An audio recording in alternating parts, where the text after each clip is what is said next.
Hello, నేను మీ శేషరావు.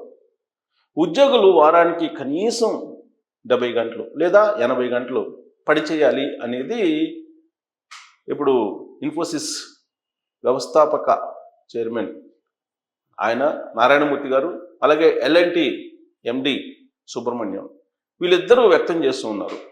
వీళ్ళ మీద ఉద్యోగులు ఆగ్రహంగా ఉన్నారు. పైగా ఆగ్రహంగా ఉన్నటువంటి వాళ్ళని మరింత రెచ్చగొట్టేలాగా తాజాగా సుబ్రహ్మణ్యన్ గారు మాట్లాడారు. ఆయన మాట్లాడినట్టు మాటలు ఏంటంటే, 90 గంటల పాటు భార్యలను చూస్తూ ఎలా కూర్చుంటారు, మీరు ఆఫీసులకు వచ్చి పని చేయండి అని చెప్పి ఆయన చేసినటువంటి వ్యాఖ్య.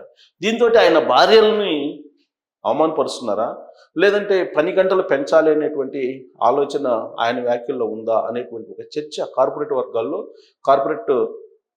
వర్గాల్లో లేదా కార్పొరేట్ కంపెనీల్లో పనిచేస్తున్నటువంటి ఉద్యోగుల్లో చాలా తీవ్రమైనటువంటి చర్చ జరుగుతుంది. ఆయనకంటే ముందు ఇన్ఫోసిస్ నారాయణమూర్తి గారు ఎప్పుడో చెప్పారు వారానికి 70 గంటలు పనిచేయాలి అని. అంటే రోజుకి 10 గంటల నుంచి 12 గంటల పాటు పనిచేయాలనేది ఆయన యొక్క ఆలోచన. దాని మీద ఉద్యోగుల్లో ఆయన మీద వ్యతిరేకత వచ్చింది. కొంతమంది ఇన్ఫోసిస్కి మూకుమ్మడి రాజీనామాలు కూడా చేశారు. అయినప్పటికీ ఆయన పద్ధతిలో మార్పు రాలా. ఇటీవల జరిగినటువంటి 2 రోజుల క్రితం జరిగినటువంటి ఒక మీటింగ్లో ఆయన దాన్ని సరిదిద్దుకునేటువంటి ప్రయత్నం చేశారు. పని గంటలు అనేవి పనిచేసేటువంటి వాళ్ళ మానసిక స్థితి మీద ఆధారపడి ఉంటుంది అనేటువంటి ఒక లాజిక్ని తీస్తూ ఇన్ఫోసిస్కి తొలి రోజుల్లో 40 ఏళ్ల తన ప్రయాణంలో ఉదయం 6 గంటలకి నేను ఆఫీస్కి వెళ్ళేవాడిని, 6-6:30 కల్లా, మళ్ళీ రాత్రి 8:30కి నేను మళ్ళీ ఇంటికి వచ్చేవాడిని అని చెప్పారు. అంటే ఉదయం 6:30 నుంచి రాత్రి 8:30 దాకా పనిచేసేవాడిని అని చెప్పి నారాయణమూర్తి గారు తనకు తను స్వ అనుభవాన్ని చెప్పుకున్నారు. చెప్తూ పనిచేసేటువంటి గంటలు అనేవి ఆ ఉద్యోగుల యొక్క మానసిక స్థితి మీద ఆధారపడి ఉంటాయి అని చెప్పి ఒక కొత్త స్లోగన్ని తీశారు.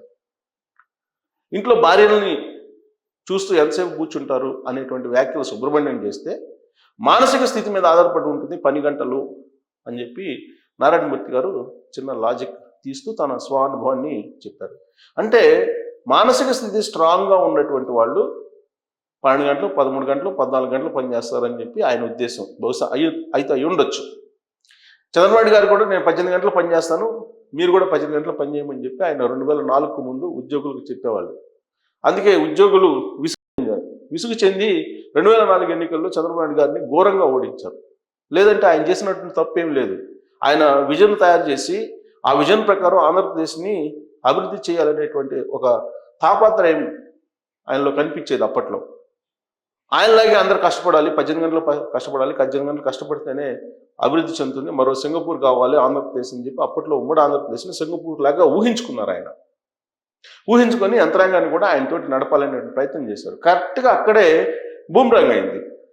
రాజకీయంగా ఆయన బలహీనపడ్డారు. 2004 ఎన్నికల్లో రాజశేఖర రెడ్డి సీఎం అయ్యారు. సీఎం కావడానికి అదొక బలమైనటువంటి కారణం, ఎక్కువ గంటలు పనిచేపిస్తున్నారు అని చెప్పి. అయితే ప్రభుత్వంలో ఉండేటువంటి ప్రభుత్వ ఉద్యోగులు అలాగే ప్రైవేటు ఉద్యోగులు మనం కంపేర్ చేయడానికి లేదు. ప్రభుత్వ ఉద్యోగులు 90% లంచాలు మరిగినటువంటి సింహాల మాదిరిగా, పులుల మాదిరిగా ఉన్నారు. ఇది ప్రజల యొక్క అభిప్రాయం. అదే ప్రైవేటు ఉద్యోగులకు అలాంటి వెసులుబాటు ఉండదు.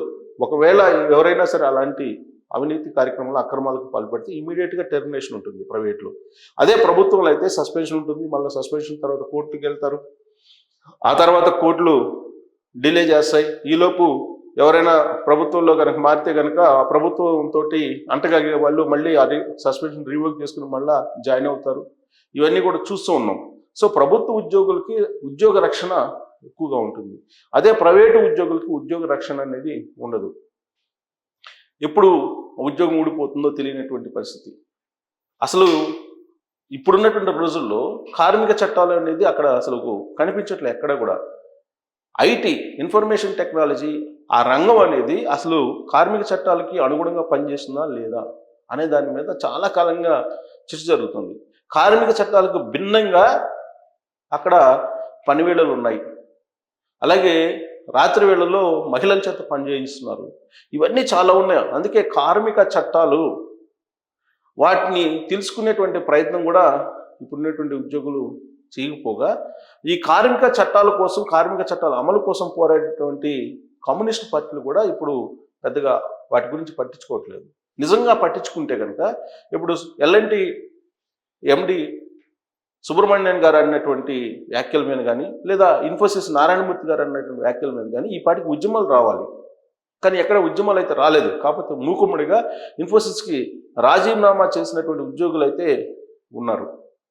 బట్ ఇప్పుడు ఎల్ఎన్టీ వాళ్ళు చేసినటువంటి, ఎల్ఎన్టీ ఎండి చేసినటువంటి కామెంట్లు ఏవైతే ఉన్నాయో, భార్యలో ముఖం 90 గంటల పాటు చూస్తూ కూర్చుంటారా మీరు అని.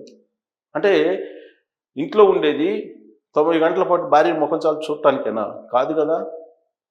ఉద్యోగానికి సంబంధించినటువంటి గంటలు ఉద్యోగానికి కేటాయిస్తారు, కుటుంబానికి కేటాయించినటువంటి టైం కుటుంబానికి కేటాయిస్తారు, అలాగే వ్యక్తిగత జీవితానికి సంబంధించినటువంటి టైం వ్యక్తిగత జీవితానికి కూడా కేటాయించాలి.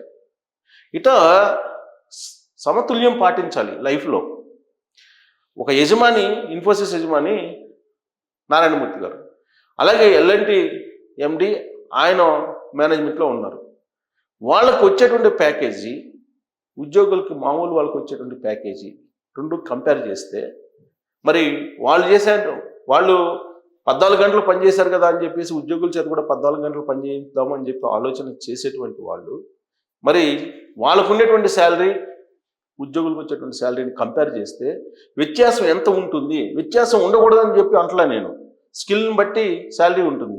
కానీ వ్యత్యాసం ఎంత ఉంటుంది అనేది లెక్కేస్తే వాళ్ళకు వచ్చేటువంటి శాలరీస్లో 4వ వంతు 3వ వంతు కూడా 4వ వంతు కూడా ఉన్నటువంటి పరిస్థితి ఉద్యోగులకి, చాలామందికి.